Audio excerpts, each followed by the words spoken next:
Stock market में invest करने की वजह से पैसे बढ़ते कैसे, तो ये समझने के लिए हम यहाँ पर एक सर्कल ड्रॉ कर लिया है, क्योंकि इससे समझना आपको बहुत ज़्यादा आसान हो जाएगा। तो मान लीजिए ये एक कंपनी है जिसका नाम A to Z, जो कि ये कंपनी स्टॉक मार्केट में लिस्टेड है। तो अब हम क्या कर सकते हैं, आप इस कंपनी का एक छोटा सा हिस्सा एक शेयर के फॉर्म में खरीद लेता है। स्टॉक मार्केट में आप जो इन्वेस्ट करता है, तो आप किसी कंपनी में इन्वेस्ट करते हैं, जो आपने इन्वेस्ट कर रहा है वो ऐसा ही है जो आपने कंपनी का छोटा सा हिस्सा खरीद लिया है। तो इस टाइम में आपके पास कंपनी का छोटा सा शेयर है। अगर मान लीजिए इस कंपनी का प्रॉफिट होगा, कंपनी का वैल्यूएशन बढ़ेगी, तो ये जो कंपनी का पूरा साइज होगा ये बढ़ेगा, और जो छोटा सा हिस्सा खरीद के रखा है अभी बड़ा होगा। अगर मान लीजिए कंपनी का लॉस होता है, कंपनी का नुकसान होता है, तो इस केस में कंपनी का जो साइज होगा ये कम हो जाएगा कंपनी का नुकसान होने की वजह से। तो इस केस में आपका जो छोटा सा हिस्सा था उसका साइज भी घट जाएगा। यानी सिंपल है, अगर कंपनी आगे बढ़ेगा और प्रॉफिट होगा तो आपका भी प्रॉफिट होगा, क्योंकि आप इस कंपनी का एक हिस्सा खरीद रखा है। अगर कंपनी का लॉस होगा तो आपको भी लॉस होगा।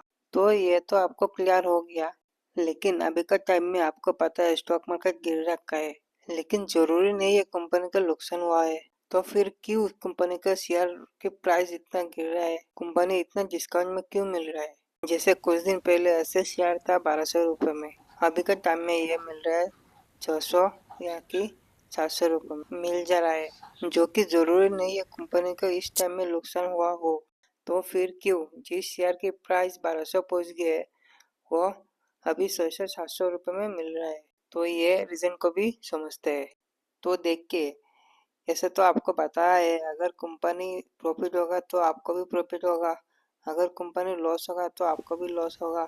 एक्चुअल में डिमांड और सप्लाई की जैसा कॉन्सेप्ट का ऊपर चलती है, और ये आपको पता है अगर किसी चीज़ की डिमांड बढ़ती है तो उसका प्राइस बढ़ता है, अगर किसी चीज़ का सप्लाई बढ़ती है तो उसकी प्राइस गिरती है। तो अभी हो क्या रखा है, जो अभी नया लोग है वो अभी स्टॉक मार्केट में नहीं आ रहा है, यानी कि नया लोग स्टॉक मार्केट में इन्वेस्ट नहीं कर रहा है, तो डिमांड कम आ रहा है, और सप्लाई जिन्होंने पहले से इन्वेस्ट कर रखा है उन्होंने देख रहा है भाई प्राइस गिर रहा है, बेच रहा है, तो इस वजह से प्राइस गिर रहा है और डिमांड कम हो रहा है। तो इसी की वजह से स्टॉक मार्केट में प्राइस बढ़ता और करता है। तो ये आपको क्लियर हो गया स्टॉक मार्केट में इन्वेस्ट करने से पैसा बढ़ता कैसे। लेकिन मैं आपको बता दूं स्टॉक मार्केट में पैसा इनकम करने के लिए ये एक तरीका नहीं है, और कॉन्सेप्ट और दूसरी वीडियो में लेके आएगा। वीडियो अच्छा लगे तो सब्सक्राइब और लाइक कर देना।